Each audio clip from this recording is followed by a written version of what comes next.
سيدنا محمد صلى الله عليه وسلم وعلى آله وصحبه الذين أرسل عليه وسلم المقربين سيدنا سلطان الأولياء تقول غادر الجليل الجبار سبحانه وتعالى بالغني والعلم بينهم المشهد معلم الجليل المنصبات المؤمنين والمؤمنات المنصوصة بهذا الكتاب ولكنة صالح ونبي صلى صالح الأمر الفاتحة أعوذ بالله من الشيطان الرجيم بسم الله الرحمن الرحيم الحمد لله رب العالمين الرحمن الرحيم مالك يوم الدين إياك نعبد وإياك نستعين صراط المستقيم صراط الذين أنعمت عليهم غير المغضوب عليهم ولا الضالين. السلام عليكم ورحمة الله وبركاته. بسم الله الرحمن الرحيم الحمد لله رب العالمين وبه نستعين على أمور الدنيا والدين. اللهم صل وسلم وبارك على سيدنا مولانا محمد وعلى آله وصحبه أجمعين. سبحانك لا علم لنا إلا ما علمتنا إنك أنت العليم الحكيم ولا حول ولا قوة إلا بالله العلي العظيم. أما بعد.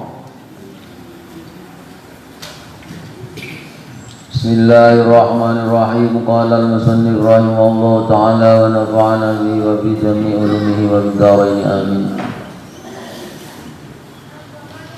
Halaman 188. Yang nomor 4, orang yang tidak tamak akan dunia. Ini masih bab menerangkan tentang siapa-siapa yang patut kita jadikan sahabat.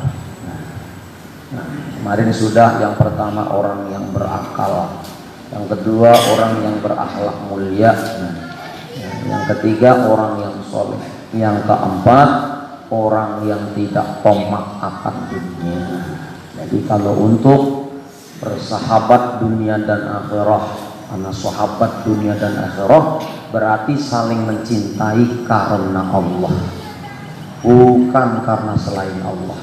Maka yang dipilih untuk sahabat adalah yang keempat, orang yang tidak tamak akan dunia. Nah, dunia itu Masya Allah. Maka jangan engkau bersahabat dengan orang yang tamak akan dunia.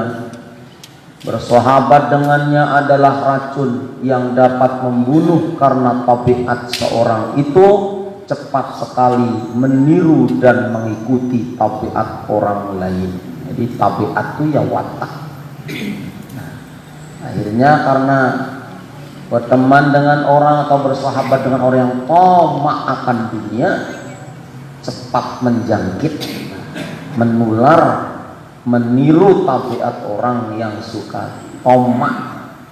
Tamak ini mengharap aja lawan pemberian orang, mengharap aja, kada pernah berkeinginan untuk memberi, tapi mengharap aja.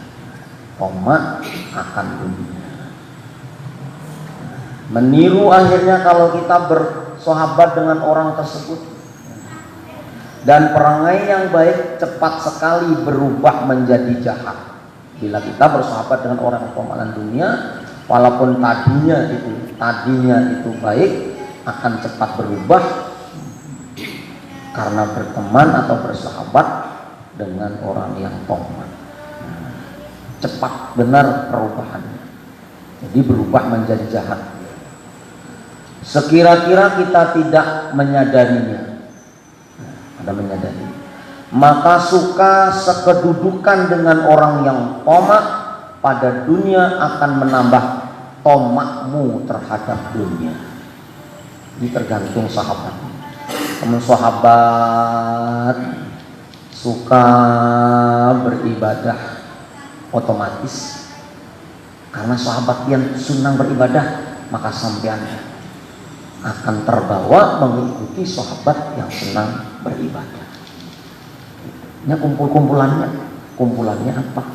Nah, sahabat dekatnya yang sering dihubungi, sering diajak curhat, sering diajak musyawarah sebagainya, itu sahabat itu bilanya orang soleh. Kemarin sudah kita sampaikan di musyawarah bahwasanya Orang cuman lewat-lewat saja di depan madrasahnya Syekh Abdul Qadir Jilani dapat syafaat dari Syekh Abdul Qadir Jilani.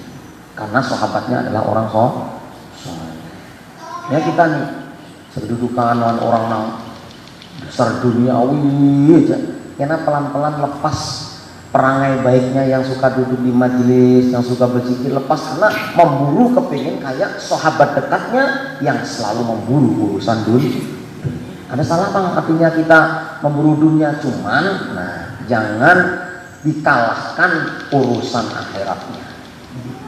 Karena ada wala tansa nasibaka minad dunya wabtaghi bima ataqallahu darul akhirah wala tansa nasibaka minad dunya. Kejarlah karunia Allah. Masalah akhirat kita betul-betul kita utamakan, tapi jar Allah walaupun ahli ibadah dan sebagainya, wala tansa nasibaka minad dunya. Jangan kau lupakan, kau hidup di dunia ada bagianmu masalah dunia. Tidak baik orang yang sehari-harinya ibadah, artinya ibadah itu apa? Bewiritan aja. Ada pas itu. Nah ini waktunya sembahyang, waktunya zikiran, ini waktunya sudah kerja lah kasih. Makanya kalau sudah sembahyang subuh, jangan habis sembahyang subuh tuh tidur lagi, apalagi sembahyang subuh melakukan kerjaan-kerjaan yang tidak manfaat, jangan sampai. Karena itu sudah mulai waktunya Allah menciptakan siang itu, bertebaranlah kalian di muka bumi ini untuk mencari fadlnya Allah, keutamaan dari Allah. Bahkan Allah itu senang, Rasulullah itu senang kalau orang itu senang beribadah tapi tangannya kasar. Kenapa? Karena dia pekerja giat, pekerja berat. Nilainya lebih besar di sisi Allah. Sama-sama puasa, umpamanya Senin Kemis, umpamanya yang satu santai-santai aja, ada duit pensiun, duit apa. Yang satu puasa juga tapi pekerja berat. Maka semakin berat dia menjalankan ibadah, semakin berat juga timbangannya di sisi Allah. Jadi Allah itu senang. Rasulullah senang orang-orang yang pekerja berat itu Rasulullah senang. Bahkan pernah Rasulullah itu ketika habis sholat subuh, ada sahabat itu yang keluar duluan, ada mengikuti wirid panjang-panjang, ada keluar duluan. Lalu setelah jamaah Rasulullah selesai, zikir-zikir selesai, keluar, melihat sahabat yang keluar duluan tadi lewat di depan masjid. Lalu sahabat-sahabat yang lain bergumam, Masya Allah ya, jangan apa wirid dulu apa-apa ini langsung keluar sekalinya hendak gawi bahasa kita. Kata Rasulullah, kau jangan meremehkan. Kau duduk di dalam masjid karena engkau sudah ada rezeki di rumahmu, sedangkan dia keluar dari masjid habis sholat fardu, dia mengejar rezeki untuk nafkah keluarganya. Itu tidak kalah pahalanya dengan dudukmu di dalam masjid. Bahkan itu sama dengan jihad fisabilillah. Artinya kita makom kasab. Arti makom kasab ini makom yang rezeki kita memang harus kita jemput. Ayo sebelum subuh sudah ke masjid, habis sembahyang subuh sudah wiridan selesai, nyus langsung usaha apa? Yang warung kalau cepat dibuka, yang apa, yang siap-siapkan apa bacaannya. Jangan sampai kita cuman mengejar akhirat saja, ada pas. Apalagi kita cuman mengejar dunia. Apalagi kita punya sahabat orang-orang yang tamak dengan dunia, maka akan terkikis. Di Kerengpangi itu kalau sudah masuk ke dalam hutan, sekuat-kuat iman seseorang, lama-lama terkikis. Tadinya Jumatan turun, Jumatan di bawah, sekali dua kali turun, tapi melihat tidak ada yang turun ke bawah, semua di hutan terakhirnya lawas ada Jumatan. Habis itu melihat orang ada sembahyang aktif, sembahyang lawas-lawas, subuhnya tertinggal, lawas-lawas zuhurnya tertinggal, asarnya tertinggal, akhirnya tinggal maghribnya aja. lawas-lawas kada sembahnya. Karena bersahabat dengan orang yang tidak menyeimbangkan antara dunia dan akhirat. Nah, tidak baik orang yang melulu akhirat tanpa dunia, apalagi yang cuma dunia saja tanpa akhirat. Maka bila kita mencari sahabat, jangan yang tamak atau rakus tentang harta dunia. Dan sebaliknya, suka sekedudukan dengan orang-orang yang zuhud akan menambah zuhudmu pada dunia. Nah, melihat orang yang ada tapian di dunia ini, artinya orang zuhud itu bukan berarti yang ada mau lawan dunia. Nah, dunia diambilnya, tapi sekedar alat untuk mendekatkan diri kepada Allah. Pian punya duit, nukar tapeh yang bagus, nukar baju yang bagus, minyak harum, alat beribadah yang bagus, larang-larang, itu sudah zuhud. Kenapa? Karena untuk beribadah. Untuk beribadah ada salah. Jangan terbalik. Kalau untuk yang lain ibadah mewah-mewah, yang untuk beribadah seadanya benar. Nah, itu tidak seimbang, timpangan. Jadi bersahabat dengan orang yang tamak atau rakus akan dunia, cepat sekali tabiat orang tersebut mengikuti sahabat yang orang tamak lawan dunia. Akhirnya bisa terkikis, orang baik bisa menjadi jahat. Sebaliknya, bila kita berteman dengan orang yang zuhud, teman dengan orang yang zuhud, ada tapinya asal sehari kawa menjaga ibadahnya. Makanya seandainya kita ini disuruh milih, ada kerjaan yang kayaknya ini lahan basah umpamanya, tapi kalau kita masuki lahan basah itu, kalau kita tidak kuat keimanan kita, terus kita akhirnya tenggelam di lahan itu dan tertinggalkan ibadah, maka tinggalkanlah lahan yang sebasah apapun. Tapi lahan itu seandainya kita mampu mengendalikannya, masuk ke situ, tapi tetap kita beribadah, tetap istiqomah, tidak jadi apa-apa masuk ke lahan itu. Sama ada tawaran, sampai maulah dari kerjaan ini, tapi kalau Jumat tidak bisa Jumatan, bayarnya berapapun, sekalinya kadang kalau Jumatan, nah ya, tinggalkan aja, ada berkahnya. Sebanyak apa gajinya kayak apa, akhirnya ada berkahnya. Berkah itu apa? Ziyadatul khair ba'dal khair. Pian dapat sehari umpamanya 100.000, mampu pian menyisihkan sedikit daripada keperluan, apalagi mampu pian masukkan ke celengan masjid, walaupun kada saben hari, setiap Jumat barang 10.000 ke masjid. Itu namanya barokah. Hasil yang sehari umpamanya 1 juta, karena merasa pemasukan banyak, akhirnya keperluannya tambah banyak, jangan hendak memasukkan ke dalam celengan. Nah, karena keperluannya tambah banyak, merasa kurang 1 juta sehari, itu namanya rezeki yang tidak barokah. Nah, itu yang tidak barokah. Jadi yang barokah itu yang mampu, 1 untuk mencukupi keluarganya, 2 untuk dirinya untuk di akhirat, 3 untuk agama Allah. Nah, ya yang sering kita sampaikan, nah prinsip dulu sekumpul ya, dapat 100.000 30 pesan orang. Kita nih dapat mengambil duit 10.000 3.000 itu punya orang, kalau kita 7.000 aja. Imun 10.000, kalau 100.000 ganda lagi 30 pesan orang. Imun 100.000 menjuta, 1.300.000 masa himpal mana? 10 juta, 3 juta, nah, semakin berat. Tapi semakin kaya itu semakin kada berkurang hartanya, semakin kada berkurang, semakin diberkahi terus oleh Allah. Jadi yang yang barokah itu seperti itu. Ada apa banyak kita sedikit, nah, yang ada tuh kita banyak hendak menukarkan lampu masjid, nah kebanyakan ya seminggu sekali sejak Jumat aja 5.000 kah. Berarti sebulan 20.000 nyumbang juga di lampu masjid.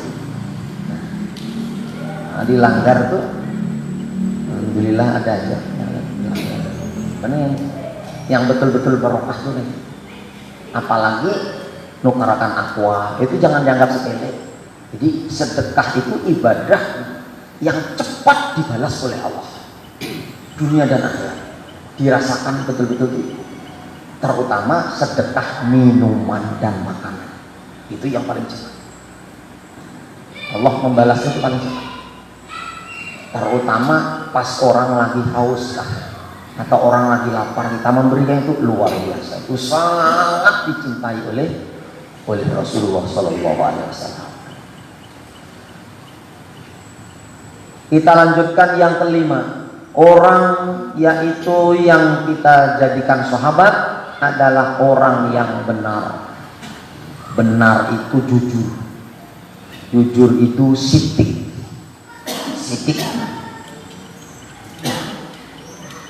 Sidik ini kita sampaikan kemarin ketika Rasulullah ada dalam goa bersama Abu Bakar. Tiba-tiba gempa berguncang, goanya ini berguncang sangat dahsyat, sehingga Abu Bakar ini sangat khawatir jangan-jangan ini dinding-dinding rentak, atap-atapnya apa itu namanya goa runtuh. Lalu cara Abu Bakar, ya Rasul, yang berdoa lawan Allah, minta supaya kita selamat. Ujar Rasulullah, ini dinding goa ditapang. Wahai gua, tidaklah engkau tahu bahwa di dalam gua ini ada seorang sahabat yang sangat sidik. Diamlah kau gua. Langsung guncangannya reda, berhenti seketika. Kenapa? Rasulullah menyebut sidiknya Abu Bakar. Jadi orang benar, orang sidik itu luar biasa. Makanya kalau ada orang azan sholat subuh, as-salatu khairun minan naum, apa jawabannya? Sodakta wa barirta wa ana ala dzalika minas syahidin. Sodakta, benar yang kau katakan bahwa sholat itu lebih baik daripada tidur. Sodakta berarti orang yang mampu bangun subuh. Cirinya orang itu mampu bangun subuh, sembahyang berjamaah, pergi ke masjid. Salah satu ciri orang itu punya sifat sidik. Berat apalagi capek-capek seharian kada istirahat, seharian kada tidur. Dengar aja salatu khairum minan naum, berat. Itulah kita memang di dunia ini bagi orang Islam memang bersakit-sakit di dunia. Ditahani nafsu makan, dibatasi, nafsu guringan dibatasi. Nanti kalau sudah kita wafat baru yang sakit hilang sakitnya, yang melarat ada lagi melarat, yang sugih ada sugih lagi, yang apa sudah dada selamat tinggal apa yang kita tanam ketika kita masih hidup di dunia. Ayo sama-sama kita menanam kebaikan, maka kita akan menuai kebaikan itu. Ada harus jadi orang yang penting, ada. Kalau bang harus jadi ketua ini, jadi pengurus ini, jadi ini ada. Jadi makmum gini, memakmurkan masjid ini. Jadi makmum sembahyang di masjid, niatnya memakmurkan masjid karena itu perintah Allah. Innama ya'muru masajidallah man amana billah.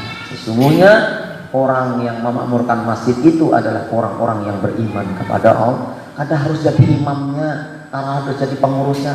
Yang datang ke masjid berjamaah, si ini nah orangnya ini jangan hanya 5 waktu kayak ini dia orangnya, masya Allah, luar biasa. Maka jangan engkau bersahabat dengan orang yang pendusta.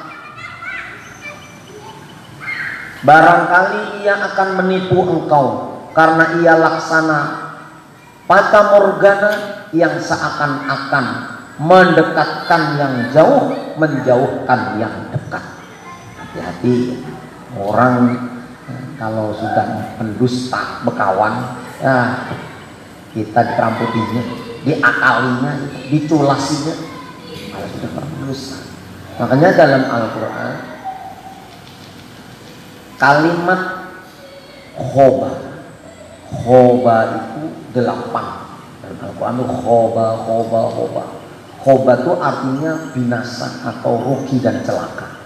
Termasuk dalam Al-Quran itu ada waqad khoba maniftara, waqad khoba man dassaha, waqad khoba man hamala zulman.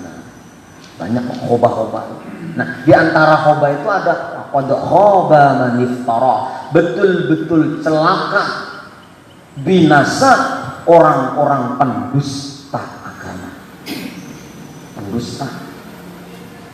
Banyak kita sampaikan Imam Bukhari pernah mendatangi seorang perawi. Jadi Imam Bukhari ini jadi keramat kitabnya 6.000 hadis. 6.000 hadis itu semuanya ketika dapat sanad dari perawi, Imam Bukhari itu langsung mandi, habis mandi sholat 2 rakaat baru menulis hadis. Makanya diakui dunia hadis Sahih Bukhari tidak diragukan.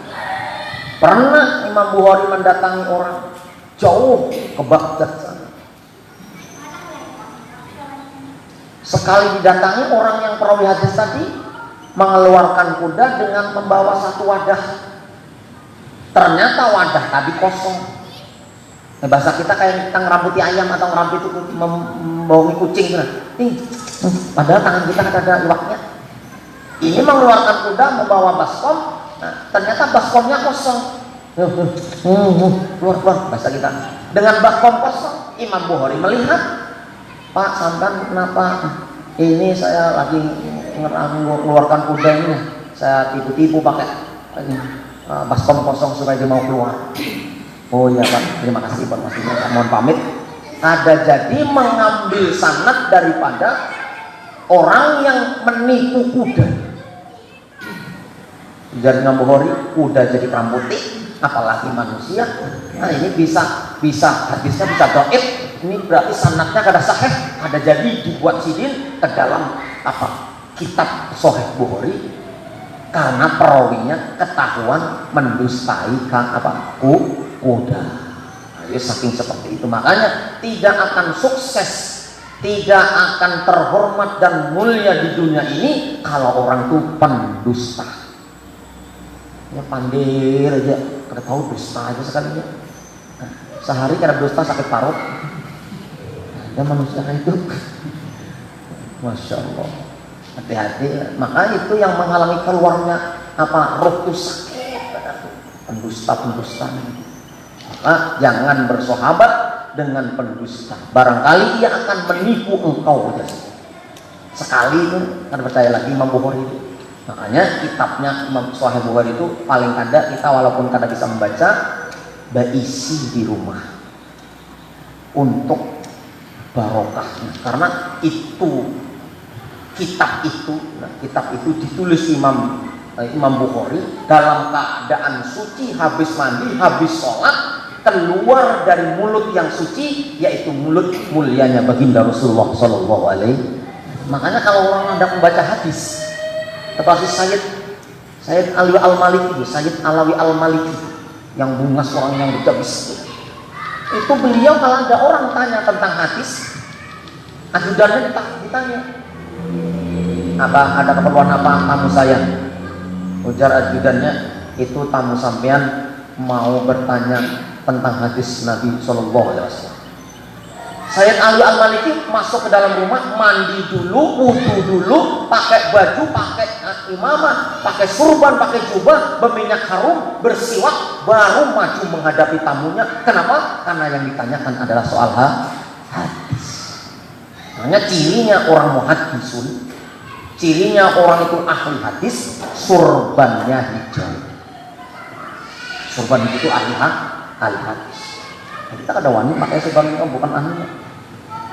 Ahli habaib syekh ahli hadis surban nanti yang kulihat yang habaib kalau surban hijau itu jangan disangka surban itu cuman lambang aja, tidak. Itu memang ibarat orang kuliah itu sudah diwisuda, hadisnya hafal sekian, surbannya ini kayak orang silat. Kalau hanya pertama sabuknya putih, nah kayak itu kena naik jadi hitam macam-macam. Nah itu tingkatan-tingkatan. Ada orang kayak guru mohon apa ya, guru Rinjani, ada pernah kelihatan sih yang pakai jubah luah, ada pakai baju batik biasa. Nah, kalau ini sudah terbiasa pakai jubah, ini mulai di pesantren dulu pakai ini kopiah kanan, mau ambil sunnahnya aja, tapi ini bukan terjadi masalah. Tapi yang hijau kayak Habib itu memang ada ijazahnya, ada tingkatan ilmunya. Kalau ahli fikih ini, ahli tasawuf ini, ahli hadis ini, habaib ini, surban ada maknanya. Nah, kita menurut tahu, bisa nggak orang wah ini ahli hadis ini, sekali ditanya tahu hadis apa. Maka kita kembali, makanya kitab Sahih Bukhari itu berkeramat. Dulu kalau di kampung-kampung dulu, bilanya ada sering kebakaran apa, itu mengelilingi kampung sambil membawa kitab Sahih Bukhari sambil membaca burdah. Itu setiap tahun tuh, bila sudah mulai musim kemarau, sudah yang punya Sahih Bukhari dibawa keluar, disergap sini sambil keliling kampung sambil baca Maulaya shalli wa sallim daiman. Itu keliling kampung mengambil barokah daripada turunnya rahmat, berkah di situ ada alamnya Rasulullah, hadis yang sahih dimuat dalam hadis Bukhari Muslim. Paling ada di sini di rumah. Maka inilah 5 syarat yang perlu engkau cari di dalam memilih sahabat. Barangkali susah engkau mendapatkan orang yang memiliki kesemua sifat-sifat ini, walaupun pada orang yang duduk mengaji di musola-musola atau duduk beribadah di dalam masjid. Oleh itu tiada jalan bagimu kecuali engkau memilih satu di antara 2 jalan ini. Artinya apa? Pertama, beruzlah. Kalau kita memang sulit mencari yang tadi yang benar, yang ada toma, yang berakal, yang soleh, yang jujur, sulit mencari yang kayak itu, maka jalannya pertama beruzlah, yaitu mengasingkan diri dari orang banyak, karena disitulah letaknya keselamatanmu. Ya paling kada uzlah kita itu, kita kada mampu uzlah langsung hutan, sorangan, kada mampu.